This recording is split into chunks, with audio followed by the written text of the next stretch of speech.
Well, here we are again. All right, Uncle Festa is here again, just to do a quick podcast. I don't know what they call it, webinar. All right, I've got a couple of good characters on today, and I'm here with Craig Bullman again. All right, we're just going to check in, and we're going to do another video because we're exposing at the moment the truths of injustice placed upon our injustices of our men and women. All right, of the UK population. We have serving members of the frontline service personnel, and they've got injustices going on, and they're not being treated fairly. So, me and Craig Bullman are coming together. We're pulling people together, and we're going to tell people stories. We're going to be the voices, and we're going to let them tell their stories as well. So today, I was bringing you a beautiful lady that I've been speaking to for the last 4 or 5 days, right? After I'd done the last podcast, she come on and she shared a lot of stories with me. Unfortunately, she's fallen a bit ill today. And she's an inspirational lady, by the way. She's given Craig Bullman and myself the go-ahead to share what we've learned off her. So that's coming up later. But in the meantime, I've got somebody I'm really pumped to be bringing on you, all right? And I say I'm pumped, all right, I mean it. He's one of our finest firefighters, all right. He's from my area of town as well, got a beautiful accent, so I'm going to bring him in. First I'll bring Bully in, and then I'll bring in the guy who's come on today, and he's going to speak about his plight in life, all right, and share things that he's gone through regards mental health. All right, because it's affecting everybody. And we're going to share a lot of things with you today. So as I say, we're here. We're going to be authentic. It is what it is. We're recording it, but it's going to be live record, all right? So the first person I'm going to bring in is Big Craig Bullman. Bully, how are you, buddy? Bloody marvellous meal, China. Good to see you, old boy. Good to see you. We still got some things we need to sort out. Don't be cloudy, baby. Yes, we do need to do a bit of talking because you still haven't covered a few answers for me. So, like, should we bring on our guest who we've been looking forward to bringing on? We shall do indeed. Mate, he's from God's country, all right? So we've got to treat him with a bit of respect. So I'll put the drum roll on. So when he comes on, it starts, all right? Here we go. There he is. Tony! Introduce yourself, Bat, and tell them who you are. Hi guys, I'm Tony O'Neill, and I'm a firefighter down here in South Wales. God's country, see? I told you, didn't I? Beautiful place. I tell you. Tony, thank you very much for coming on this evening. All right. I know you're still active, so, this is not something lightly to be taken. All right. And Craig introduced us. All right. And I think you've seen our last video where we, all right. I think you'll know how we go. All right. So brilliant. So where should we start with this? Bully, where do you want to, I'm going to let you take the lead, but because you know Tony better than me. So, where do you want to start? Okay. Well, Tony was introduced to me through CSA Health, who's reaching out with issues he was having with the CMS, how they had enforced a Detachment of Earnings order against them, and it was causing him severe financial problems, and it was really having a bad time with his mental health as a result of the experiences he was having with the CMS. They'd enforced the DAO unlawfully, basically. Well, remember the other week I was telling you about Tom McCormack, who'd instructed the CMS staff to force people on to collect and pay. Well, it's quite clear that Tony was one of the victims of Tom McCormack's policy. Okay, it's okay, because let's get Tony in and let's get Tony's point of view from it, because he's the man who was affected, and he's got the story. So Tony, if you want to start off, but and then we might come in and ask you questions, and see where we go from it. All right. Well, it all started back in 2010, and a claim was put against the CSA for me. for a child that I didn't even know about at the time. Right. So the claim started, and I continued paying via standing order direct to the CSA. And I did that for a period of 6 years. Now, originally, there was an £1,800 arrears on the account because there was a dispute over parentage, and it wasn't known whether I was the father of the child. So because of that, it was agreed that I would pay a set amount every single month. And at January in each new year, they would send me a new statement of what I had to continue paying through the rest of the year, which is what I did. For 6 years, no issues at all. No letters from the CSA other than my statements. Everything was hunky-dory.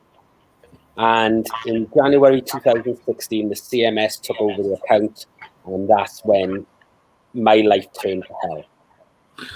So, do you mind me priving into the child, how it come about, and what was the story behind that? And you know, I went to a party, and I remember getting drunk at the party. I fell asleep on the sofa, fully dressed, got up the next morning and went home. That is as far as I remember with it. This girl turns up at my house the very next day demanding a relationship from me, to the point where it got really bad. She was turning up at work, smashed up the kitchen in work, and I nearly got fired over it. So I went on the sick because of that, due to the stress it was causing.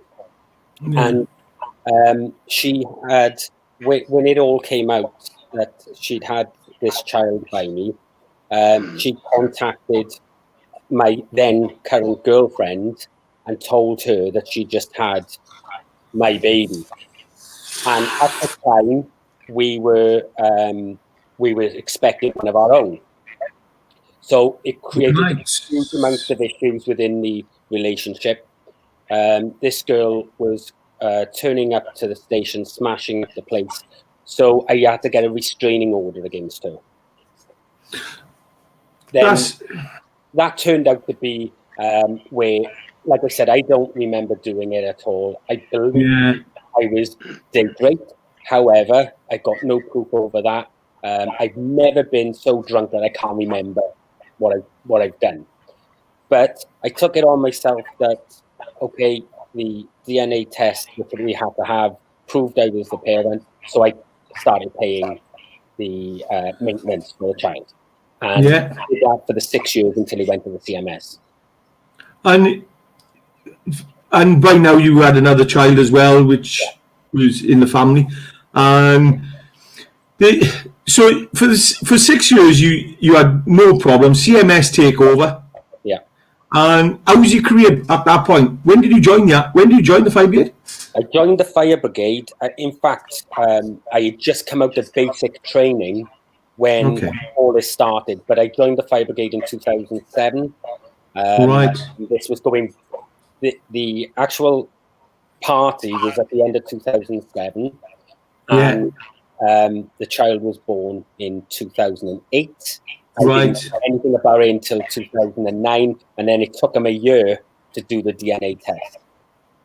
So the arrears was accumulated from the point they contacted the CSA to the point it took them to do the DNA test to find she wasn't sure who the father was. There was like 3 people. So there was 3 of us who had to go for DNA tests. It turned out to be mine. I disputed because of the fact I didn't remember even being with her. So this was a whole crazy situation, you know.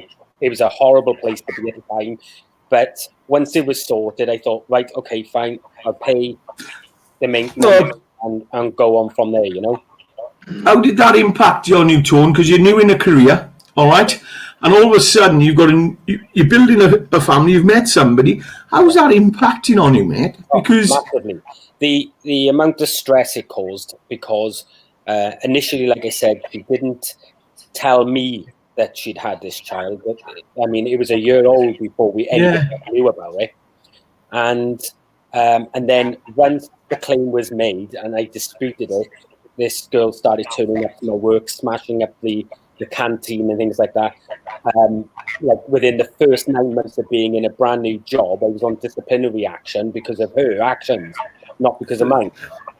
I went on the sick with mental health because of it. Yeah. And I was on that for 6 months because it just totally screwed my head. My partner, who I was with, thought that I'd been sleeping around, which I hadn't been. Oh, It created all sorts of problems, which eventually got sorted out.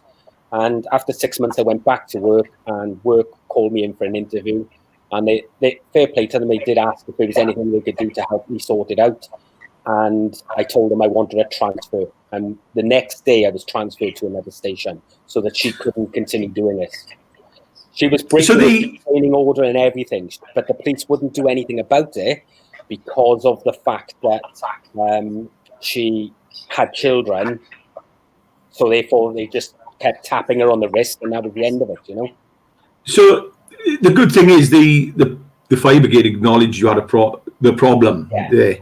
But it still affect Craig. You went through exactly the same, but and I think you this will relate with you, Craig. And it's quite saddening that effect we overlook sometimes. All right, or the big organisations overlook. So when 2016 came, what happened then, man? How did it, because if you've been paying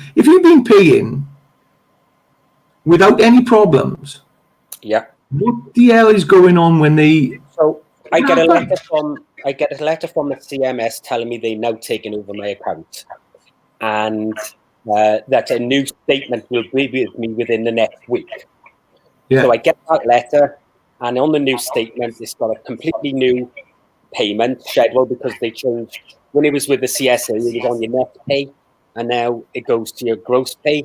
So the payment changed a little bit, but not an issue, you know. However, this £1,629 of arrears raised this ugly head again. So I contacted them straight away and said, look, these arrears have already been paid off. I've been paying them I've been paying the CSA for the last 6 years as per the schedule every single year. And they argued the point saying that the CSA would have stated I owe it. And they can't do anything about it because the account is with the CSA. So I'm then directed to a telephone number to phone the CSA, which didn't even exist. I get passed from pillar to post, and I was on the phone for 7.5 hours before I even spoke to anybody. It was absolutely crazy. When I did eventually speak to the CSA, they told me that my account's now with the CMS and they can't deal with me any longer. I go to the CMS, they blame the CSA. So you pass from pillar to post, you can't sort nothing out. So, Craig, I'm going to come to you on this. I'm trying to work out why are they punishing him? Because they are slow in getting the DNA test. Why is he owing arrears? Because he's gone, yeah, I'll take a DNA test. And he's gone, yeah, it's my child. I'll pay for it. But because of their incompetency, why are they hounding him, Craig, and going for him? And they're using the tactics they're using. It's a thing that they do to everyone. You know, there's people who've never missed any, like Tony, never missed any payments, have never had any arrears, and then they just wanted to put people on the collect and pay because the CMS wasn't making the money that they were expecting that they were going to be making, and they were underfunded by the government as well. So they had to make some money up. If you read that article, what I posted about the collect and pay targets, you'll see exactly what went on there. And this is so. I mean, there's loads of people. We know it did happen. You know, it's not fictitious because we saw the stuff through FOIs. And then obviously once that was actioned, we saw a mass of people complaining about being forced on to collect and pay, and they've never missed any payments. Never. They've always paid the exact amount that's been required of them to do so, and that was it. They end up with thousands of pounds of arrears, no explanation. and then they were forced on to collect and pay in from the DU. So, Tony, going back to 2016, CMS are involved. Yeah. Did it get any worse? Did it get worse then, or? That was just the start of it. So I challenge it with the CMS, telling them that I dispute the arrears completely, that they've been paid. I've got bank statements from the day I started paying right through. So it wasn't even just that I was saying to them, look, I've paid it, but I had no proof. It was paid directly into the CSA account, because at the time they didn't charge you for passing a payment on, which I had no option to do at the time because obviously the restraining order was in place. And they said to me, well, you've got to pay it directly now into her account. You can't pay it into our account anymore, or we're going to charge you 20%. I went, okay, that's fine, but you need to get her account details. And it was even a challenge for them to make a call to get her bank account details for me to be able to pay in. It was a nightmare. So I disputed the arrears, and this went on for around about 3 or 4 months. Yeah. And we were back and forth. And I think it was in around the May time, they wrote to me telling me that they've looked at my case and I've got no reason to complain at all. The CSA state I owe the arrears, I have to pay them. So I continue challenging. I go down to see the citizens advice, which I got absolutely no help there, because as soon as they hear it's to do with the CMS, they didn't want to know. Yeah. I went to a solicitor. In fact, I went to 4 different solicitors who didn't want to know as soon as they found out it was a CMS. And each of those I had to pay for out of my own pocket. And then I put a formal complaint in. And the formal complaint just made things even worse. I was getting phone calls threatening me, threatening to have my house taken off me, threatening to put me in jail, and all sorts. All along the same while, I had my partner. We just had my son who was born as well at the time. The CMS wouldn't take him into consideration. So everything was just going wrong all around the same time. But yet, when I was talking to them on the phone, they wouldn't listen. They just basically said, you've got to pay it. It's as simple as that. And basically, what's going on there is they're in breach of the Section 2 of the Child Support Act. That's the welfare of the child. They have to take into consideration all children that are going to be affected by their decision. Yeah. Safeguarding. Not only that, you were mentioned there, they're saying you owed this money. They never provided any evidence that you owed the money. So they're in breach of maximum in the formal statement that they can do it. Yeah, I'd ask for a formal complaint for proof that I owe this arrears, because I've proven that I made every payment that they requested, but yet they couldn't prove that. And it's fictitious. Yeah, that's right. So this went all the way on, arguing back and forth, right the way up until January of 2017, when I get my new statement. In January 2017, this arrears is still on the account, but it's now climbed to over £2,000. So I phone them again, and I'm like, well, why have I got £2,000 worth of arrears? Because the original arrears were only £1,629, which are in dispute. And her answer to me was, well, we've deemed that your arrears are real. I said, well, you haven't proven they're real, and I've proven that they're not. She said, that's regardless. We asked you to make payments, which was a double payment for a period of 3 months to start paying off the arrears. And because I didn't do that, the arrears are now climbed. So even though they were asked for like 370 something pounds extra. So if I paid it, it would have taken £370 off for each of these months off the arrears. But because I didn't pay it, because I didn't owe it in the first place, they added that to the arrears. It was crazy what they were doing. So I kept challenging it, and in the March, they sent me a new statement through, changing my payment from the 390 something odd pounds it was up to 800 and something pounds. And they wanted that for the next 3 months, or they were going to put me on a DEO. And I explained to them on the phone, look, there is no need for this because I've already paid. I've proven that I've paid everything. You've got the bank statements, which I sent them in when I sent the formal complaint. But yet, it fell on deaf ears and it continued. Obviously, I couldn't afford to give them £800 in a month because I had 2 children living with me. I had one from my ex-wife, who I was also paying separate maintenance for privately. Yeah. And we ended up in an argument on the phone, and I said to them, well, you're not taking my son into consideration, and you're not taking my eldest daughter into consideration. So they put my son on the account, but they said he didn't alter the payments. But for me to put my daughter on, because he wasn't going through them, they needed to check with my ex-wife that I was paying her. Yeah. So I said, well, I need to ask her permission first before I can give her details to you. Details. So 2 days later, my ex-wife says, yeah, that's fine, you can pass my details on.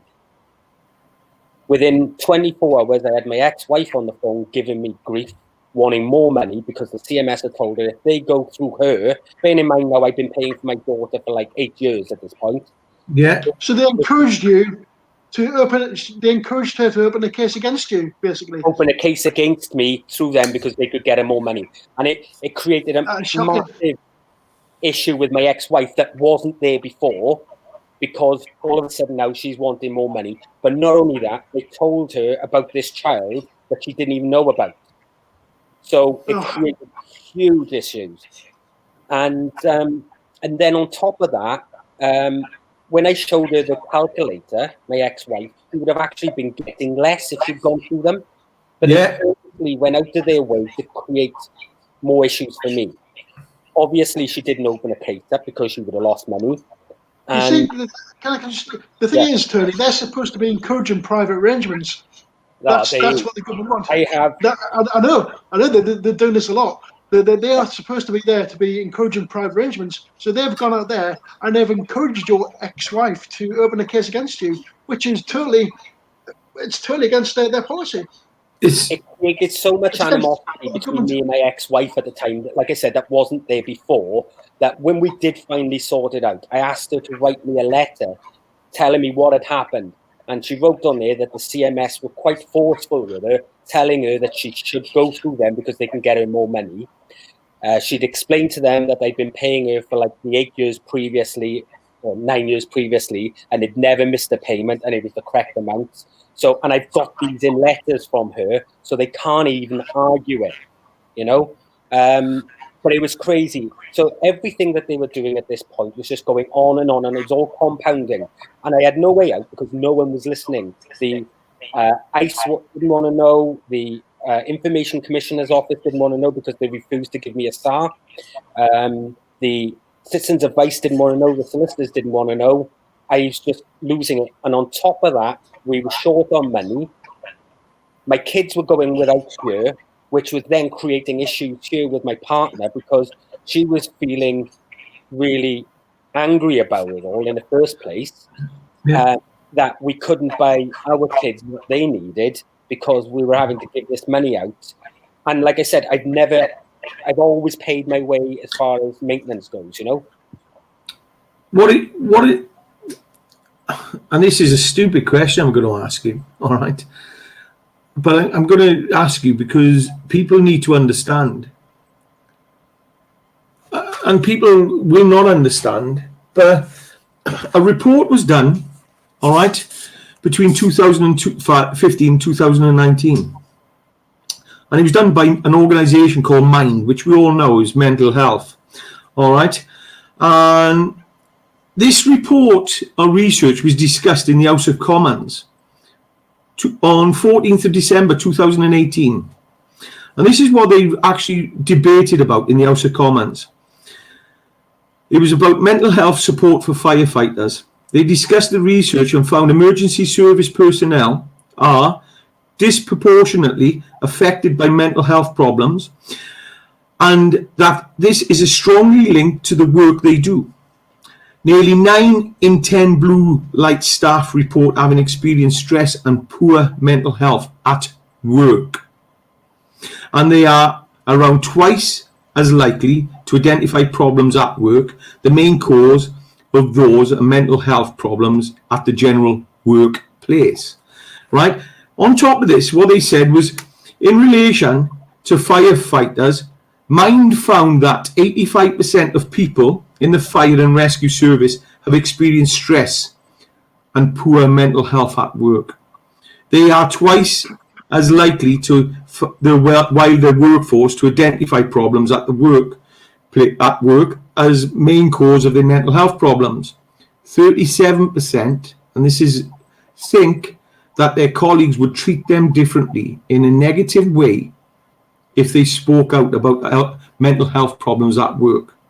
They're more likely to seek help from their GPs than their colleagues. So that report went on, and it's all work related. Clive, let me stop a second. Yeah. The reason it's for that is because there's, in the brigade, the fire service, the police, and the ambulance, there's quite a lot of camaraderie and joking about and things like that, because it's the way that you deal with stress. If you come back from a really awkward situation, I've had one very recently where somebody was deceased, literally this tall. We come back and we deal with it by joking around. So because of that, it's just a stress relief thing. But because of that, when you come to someone with a problem, the way they think that it's okay to deal with is to laugh and joke about it. Sometimes that can go against what is going on in your head, because at that time you may not be thinking about feeling, laughing, like joking about. And it can sometimes feel like, well, hang on a second, now I've got an issue here and you don't understand what I'm trying to get at, So that was possibly why they've said about that. But it's quite a large thing. I mean, I'm a watch manager for the fire service. So the easiest way for people to understand that would be the guy who is being done now by the government over Grenfell for making all the decisions he made is the same rank I am. So I could be in that situation tomorrow morning. It's a huge responsibility. So I'm making life and death decisions on situations that you have no prior knowledge of. You're just forced into it and told to deal with it. And when you've got other stuff going on in the back of your head, that's really hard to do, because you can't switch it off while you're dealing with something else, Certainly not the CMS, CSA. No, when they're inside your head, that is it. They cause you so much damage. And the thing is, but what you're saying now, you've got big responsibility there. And so you're not only a liability to yourself, you'll be a liability to your colleagues, and that would have an effect on the members of the public. So basically, what I was saying in the last video, Clive, is the CSA, CMS, they're a threat to national security. But this is where I'm going to, because, we've just read that out, and that's all work related. However, the impact of home life, as we all know, military guys, that's why we fit in with all the personnel, frontline personnel, because we've got, our attitudes are quite different, because we have the banter, we make jokes about things that some civilians look at us and go, you're sick. No, we're not. It's the way we are, Tone. You know that. That's how we deal with it. Yeah. But if you've got so much crap going on in the background outside your work area, it does affect you. And, Craig, I know you're not going to mind me saying this. I thought Craig was a 22-year man. All right. And I was shocked when he got out after 16 because of all the stresses he had going on. Took him away from the job, really, and his focus.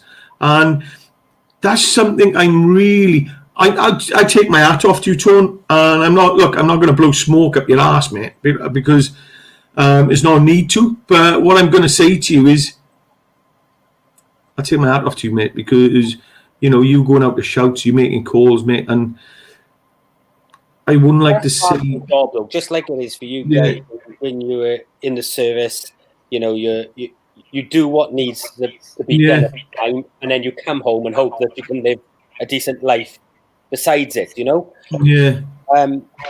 For me, the whole thing with, I mean, what I've explained up to now hasn't even got into the crux of it. You know, before they even laid down most of it, but this was the build-up. And as you know, things were cumulative. They just keep piling on, and because nothing is being sorted, all this stuff down here is still there, niggling away as well. It's not getting dealt with, you know, and that was the issue for me at the time. Do you know what I'm saying here? There's a total lack of common sense with these people who are public servants. You know, they're attacking people in the emergency services, and you're not the only one I've had contact with, Tony. With an You know, there's people in the ambulance service, fire service, police service, prison service. We're an armed easy forces. target because we work for the establishment at the end of the day. But the thing is, they cannot see the damage that they're doing. Yeah, but Craig, ultimately, they're going to cause big problems. Craig, as Tony just said, they're working for the same paymaster. The paymaster's only got to pick the phone up and say, we need to take money from this person. And it's an easy target. And did they go into your wages at any time, Tom? So basically, when I didn't pay the arrears, I continued paying on direct pay. So I'll go back on now. So we're at like 2017 now. So all the way through 2017, I tell them I'm not paying those arrears because I'm still disputing them.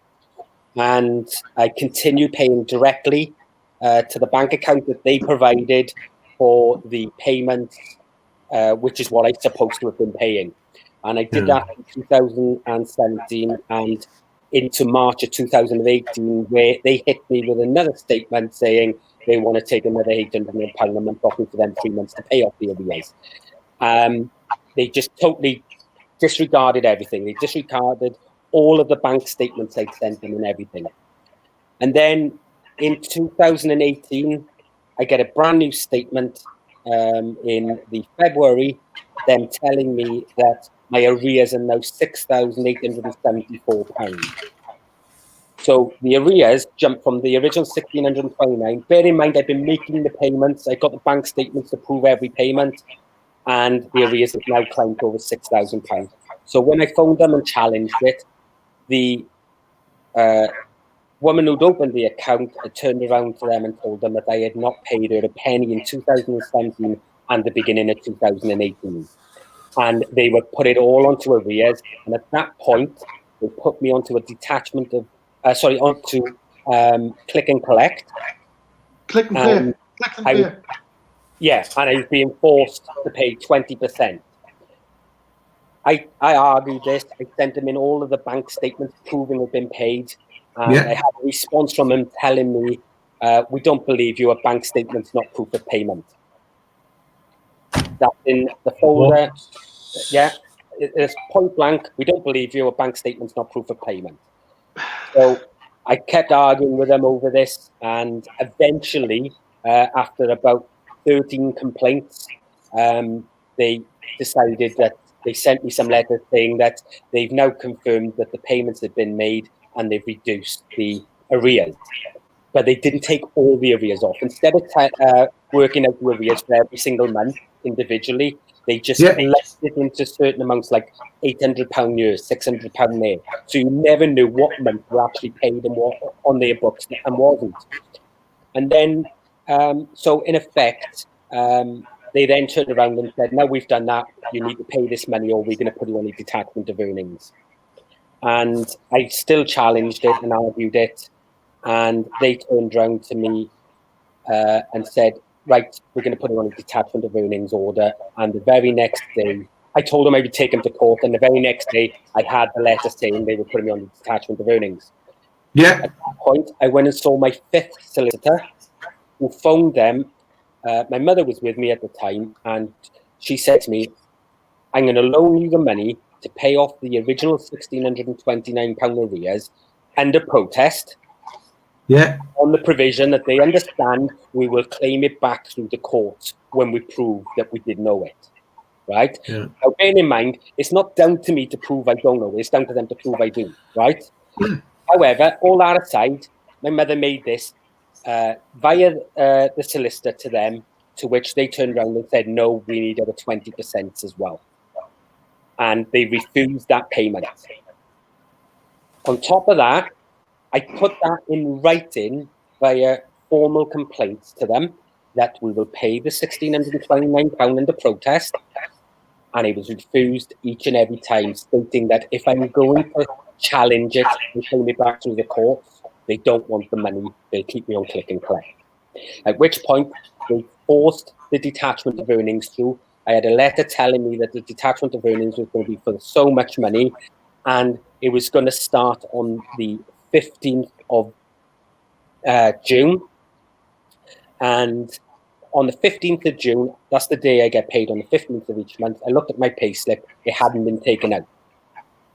So I thought, this is a CMS now trying to put me into arrears. So I paid it directly again. Same thing in July and the same thing in August. For 3 months, the money wasn't taken from my wages, so I paid it directly. Yeah. In September, I had a letter, an email from my payroll telling me that the CMS had been on the phone playing hell because they haven't had this money. They said, we've only just received a letter today telling us that we've now got to start taking this money out as of the 15th of September, but we need each month to claw back the last 3 months. To which point I argued with my payroll, telling them that it's already been paid. I showed them the bank statement. I contacted the CMS and told them that it's been paid and showed them the bank statement, and they just totally ignored it. It got to the point where I started arguing with my with my payroll over the CMS payment, because they wanted to take double payments. And I ended up having a verbal warning from the station manager because of it, and was told not to contact payroll ever again. So now I've got payroll wanting to take double payments off me for a debt I don't even know, because I paid it direct, which is, I was doing the right thing, making sure that no payment was made. And so I was been totally screwed with it all. I mean, it got so bad. I was making silly mistakes on shouts, and I was noticing them. And because of that, I went to my station manager and said to him, look, because of this, I need to see somebody. I can't think. I'm on these jobs making life and death decisions, and could possibly be putting my crew into dangerous situations. I need to speak to someone. So I was put in touch with my Occupational Health at work, and they deemed me unfit for work, and I was put onto the sick. I was seeing a counsellor while I was on the sick, and it's all logged down because of the CMS. So all the paperwork is, the only issues I have is the CMS. I spoke to my doctor about it. They wouldn't give me medication because they said once the problem of the CMS goes away, there would be no stress, so therefore it's not something that I would need medication for. So I've been everywhere trying to get this sorted out. I come back to work, and the CMS start this stuff of threatening to throw us out of our house and sell our house from underneath us, to put me in jail, all sorts of stuff all over again. The detachment of earnings order, bear in mind they were still getting the detachment of earnings anyway. It was coming out of the wage anyway, and I was still getting this grief from them. So I wrote them a formal complaint telling them that I'm fed up with the harassment of getting the money via detachment of earnings. I have no say in the matter, and yet they're still harassing me. And if it continues, I'm going to see a solicitor about harassment.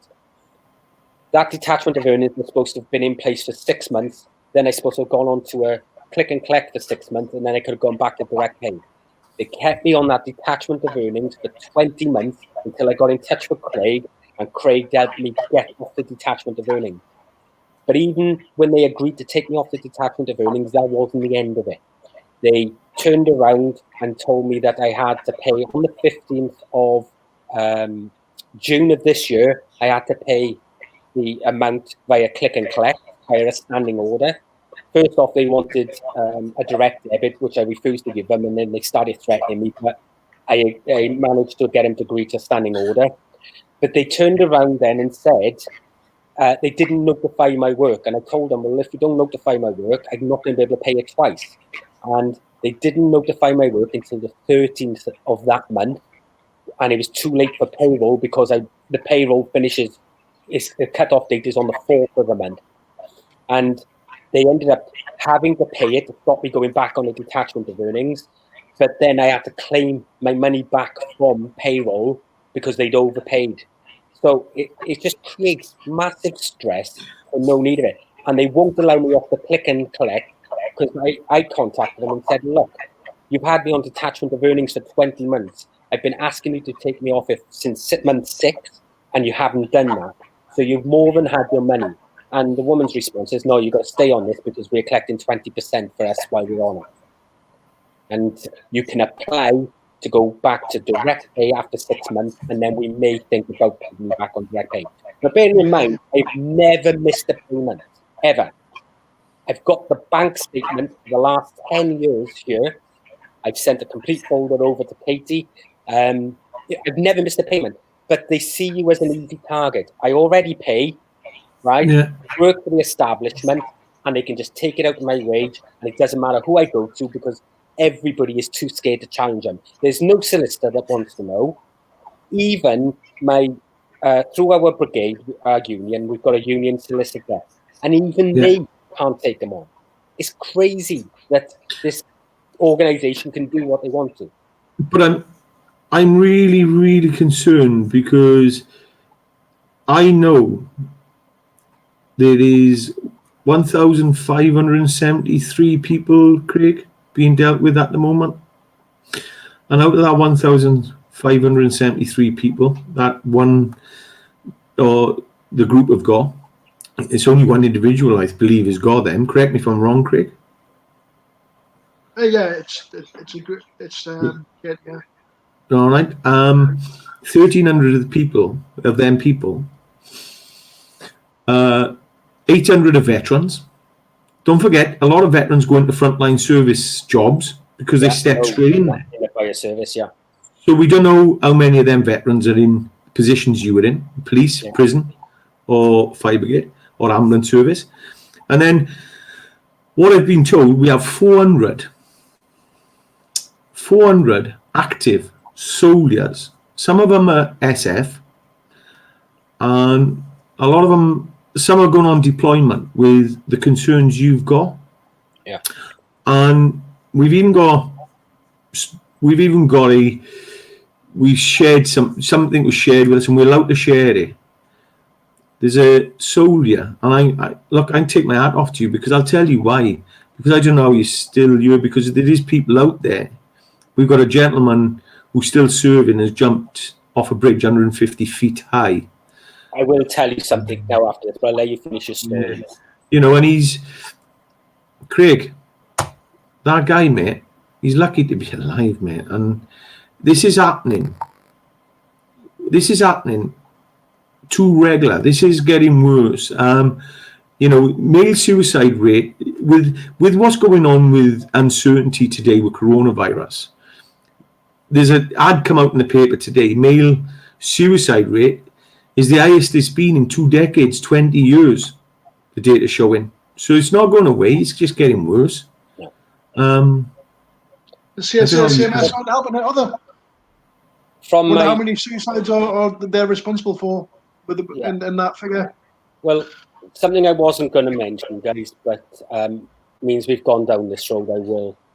When I went off from work because of I'd gone to my station manager, I got so low that I contemplated suicide. That was why I'd gone to the doctor. I've got 2 children here, and I've always taken it as, you know, the easy way out and everything else, and I think it's selfish and everything else. But I seriously contemplated it, and I managed to speak to somebody, a friend, who actually managed to straighten my head out. But you know what the worst thing for me was? When I told the CMS in letters that I was suicidal, their response to me was, your mental health is not our concern, or we're interested in collecting the money for the children. And that I've got that back in a letter. So I wasn't going to bring this up, but it means spoken of, they don't care about whether or not you commit suicide or not. All they are interested in is taking money. I've got the letters here. Katie, if you ever speak to her, you confirm it because she's got a copy of the file. Yeah. Letters are in there.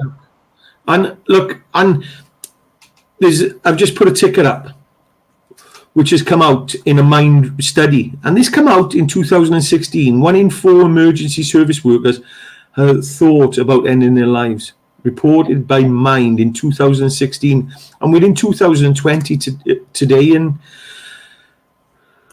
I wouldn't like to see where the figures are today, because there's another study which has just come out now in 2020. And I'll show you the study quickly, which has only just come out. And it's assessing the mental health and well-being of the emergency responder community. Unfortunately, what this one showed, and what a lot of people who get to read this document, I'll leave the link for people who want to read this document. It was done in 2010 by the Royal Foundation, King's College and the Open University. And what they said was, the research document in the emergency responders mental health well-being. This research is disappointing to say, well, from my point of view, and I've read it, it's disappointing to say the least, from what we are talking about here today, all right? Because it demonstrates that they actually do not focus on the work-family conflict. Recommendations in this document, and there's a lot of recommendations in there, and I said to Craig, there is a recommendation in there that the impact of the mental health on emergency responder, which they class in firemen and everybody, they put them under the same bracket, and this is for every blue light service, is your mental health impacts the children and your family. But then what they recommend, Tony, all right, in this report, which is unbelievable. Let's bring you back in, because I don't need to share that screen now. What they recommend there is the work-family conflict is falling majority short, all right, for well-being of families, as it does not exist an emergency response family and work-life balance, and along with other recommendations within the research, sees gaps. And the gaps are all to do with self-harming, suicide ideation, suicide attempts, secondary traumatic stress, alcohol and substance misuse, even shift work and sleep they're looking at, and they're saying it's missing because they don't look at it. Workplace bullying, discrimination, and this is the part which really gets me, because mental health is the biggest impact on mental health is the family and finances. We don't talk about finances. We don't talk about money. A lot of times a lot of us will not talk about money because it's a subject we don't talk about. And debt. And this is something they've highlighted, that today, 4 years after, or actually it's 5 years, because 2015 Mind started, we've still got these problems. Yeah. And it's just to finish.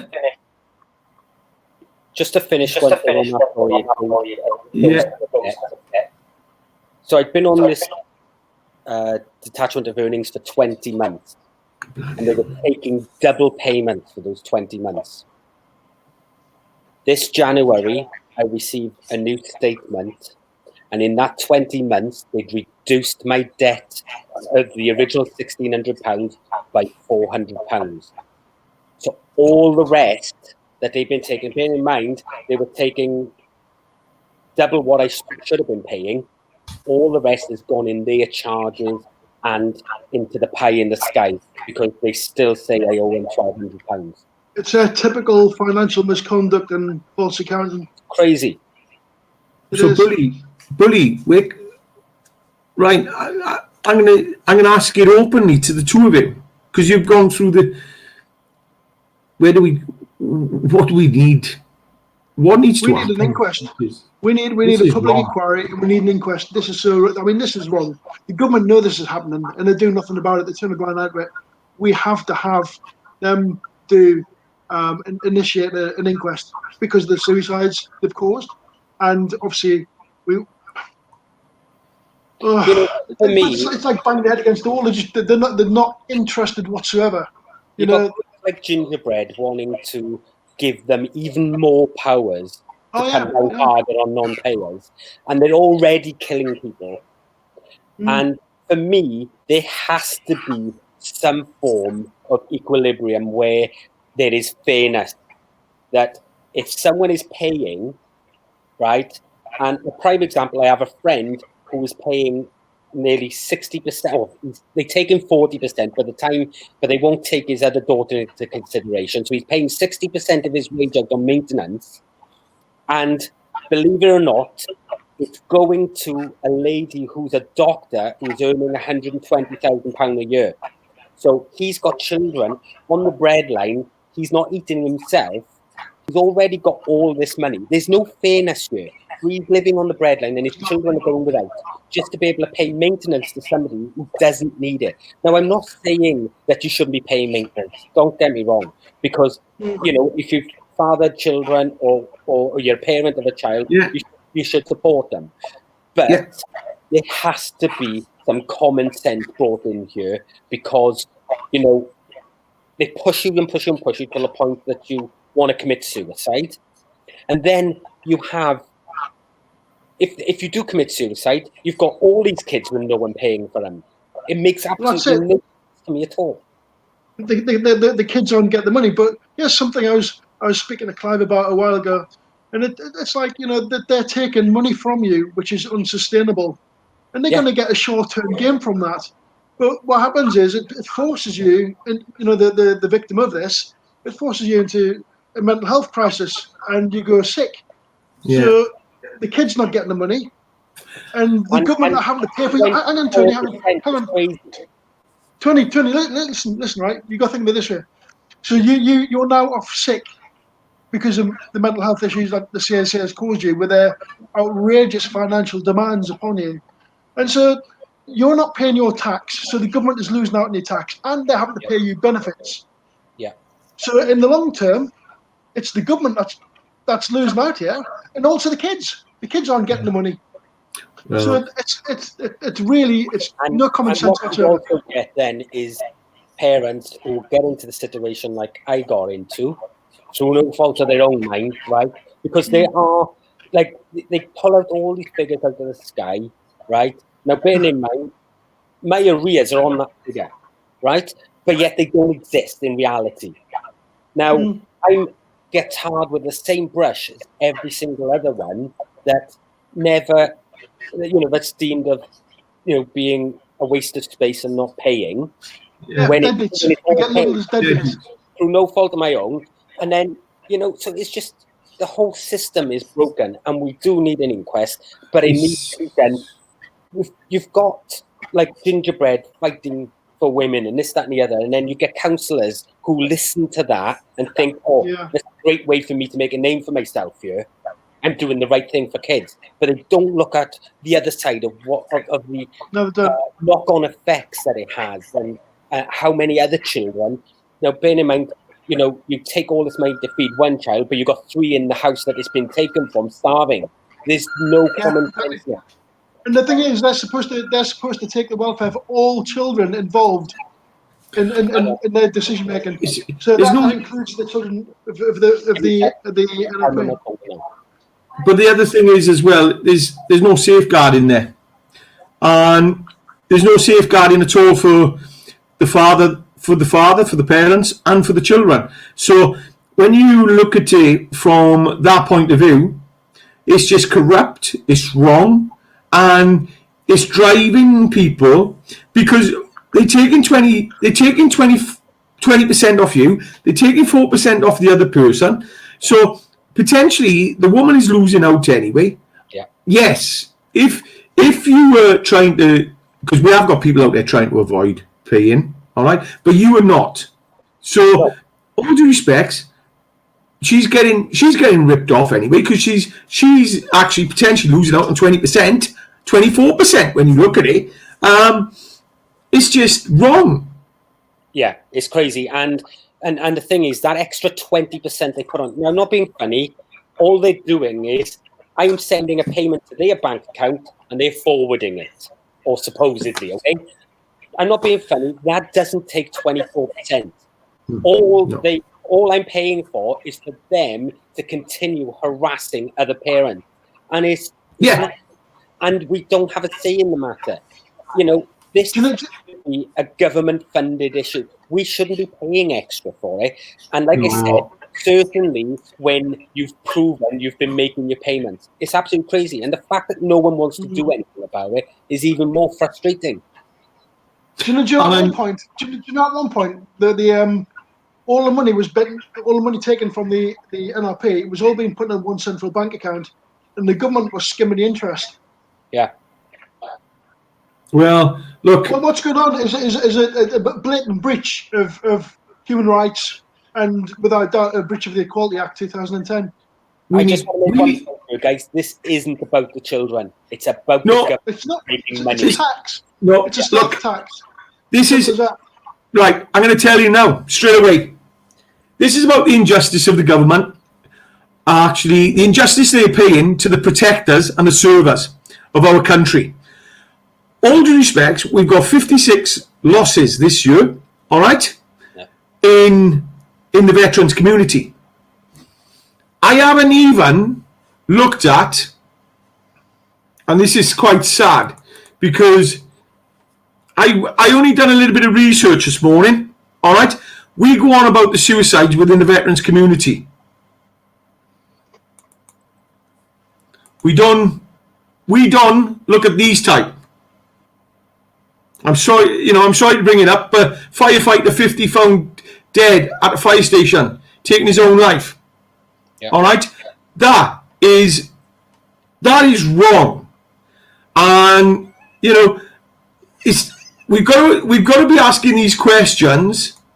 Another one there, firefighter wife, depression because of lockdown. We don't know the reasons, but nobody should be in a situation where they're doing a job that you are doing, protecting people, and being treated by their employer.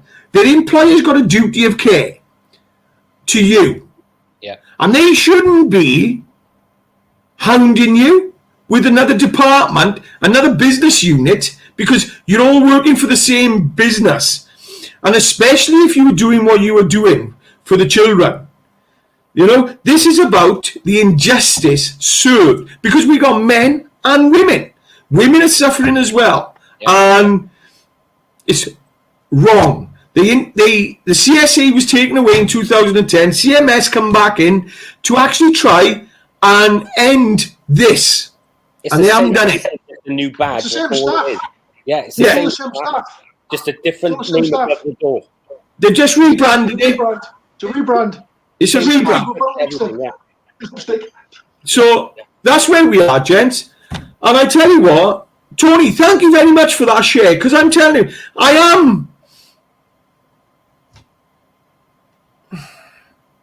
am annoyed. Absolutely annoyed. And next person I want out, and I'm calling out on you now, because I want to do a Q&A on you, and I want people like yourself on your Tone. We can have 10 people, and we need a Q&A, and we need to have it where we get people, and we go live, and we get people asking questions. But the big question I'm going to ask is to the MPs out there, members of Parliament. And I know members of Parliament are struggling. I know we've got members in Parliament who have been gagged, confidentialities, all right? Because in 2013, of the 147 new elected Tories, 25 of them were going through divorces and separations. You can't tell me that they're not suffering as well, because it seems they don't give these people, CMS, don't give a crap about who you are. They're coming for you. I'm going to finish this off in a minute, but there's one person I'm really, really stirred me as well. You've stirred me today, Tony, but there's another person who stirred me because he's a veteran, but he's a celebrity. And I didn't know who he was today until I got told today. And this guy was Alex Reid, the fighter. Used to be with Katie Price. All right? He was actually going to prison at one point because there was a gagging order brought out to him by the woman, the mother of his child, put a gagging order on him. So she could say whatever she wanted about him, but he couldn't say anything. That is wrong. It's all geared towards the parent with care. Yeah. Whether they're male or female, if you're the parent with care, everything is for you. And if you're a parent with non-care, they don't care who you are. They will just go off on you, and you are a target. No, Tony, I do have to say something about that, because there is cases where the parent with care was a woman, and then the child has ended up going to the father. Yeah. And then when the father was trying to get help from the CSA, that's it. Not interested. I've got that in my. I've got that going on in my family. Yeah, I've seen quite a few cases like that where if it's a guy who's a parent with care, then they're not interested. You know, they could be seeing us as cash banks, because that's what they're looking at. That's it. We're cash cow. Yeah. Cash cow. So, Tony, thank you very much for the share. All right, and what I'm gonna put out there is if people if you agree with me on this or you just disagree with me, just shut me down, Tony, and tell me to shut up. But if you're struggling with CSA or CMS, and you're really getting them thoughts, them inner conversations, and you really are desperate and you despair, reach out, start talking to people, reach out to somebody like Craig, or is it CSA Health? Yeah, CSA Health, yeah. I mean, the people on there are really good. They'll talk to you and stuff. But what I would say is find someone that you can pour your heart out to, and they're not going to judge you, because that's the biggest thing. You need to let it all go, because if you don't, that's when it continues playing in your head. Yeah. So, if you're struggling out there, ladies and gentlemen, if you're watching this and you're struggling, all right, don't be ashamed. Don't let your pride get in your way, and speak out, because we got too many. We're all brothers and sisters, and if you work for the establishment, you're an easy target. I don't know what your future is, Tom, where you were looking at. I know Craig got out of the army, but at the end of the day, I wish you the luck, mate. I'm going to come down and meet you. We'll go for a cup of coffee, because I don't drink alcohol anymore, but we'll go for the bacon roll, or we'll go I'll take you to Prince's. But, as long as they do celiac food. Definitely. And no, I thank you very much. All right, and me and Craig, we thought we would put something together, because you're a cracking guy, and you remind me of, where do you work, by the way? Can you tell me where you work? Yeah, I work in Tonopandi. Tonopandi? Why is that sound?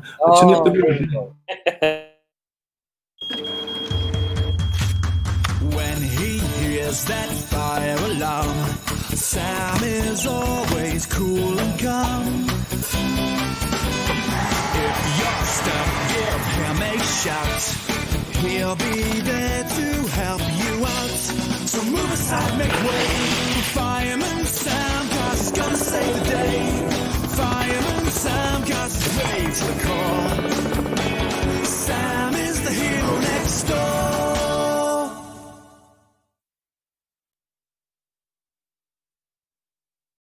Get this back. So, hey, right, we thought we'd give you a little bit of a play. I couldn't get rid of Fireman Sam, he had to stay in. But, Pontypandy's not far off Tonopandi. Hey, thank you very much, Pat. Hey, no, you haven't. But, hey, a Welsh boy's got to do it, haven't he? When he can see the opportunity, but... Oh, dear God. So, it's on thank me you very much. Next time it's on you. yeah. Hey, it's on me all the time, but trust me, number 2 over there, let me tell you, Bully Bull, you know what I'm on about, number 2. Right? That's all I'm going to say. I'm going to end it now, boys, all right? So I love you both. Anything you want to say before we go? Any last words? No, I think I've spoken. Just reach out if you're struggling. Yeah. Reach out, all right? Come and get in touch. Yeah, definitely. All right. And that's goodbye from me. Goodbye from... Yeah, that's it. Goodbye. All right.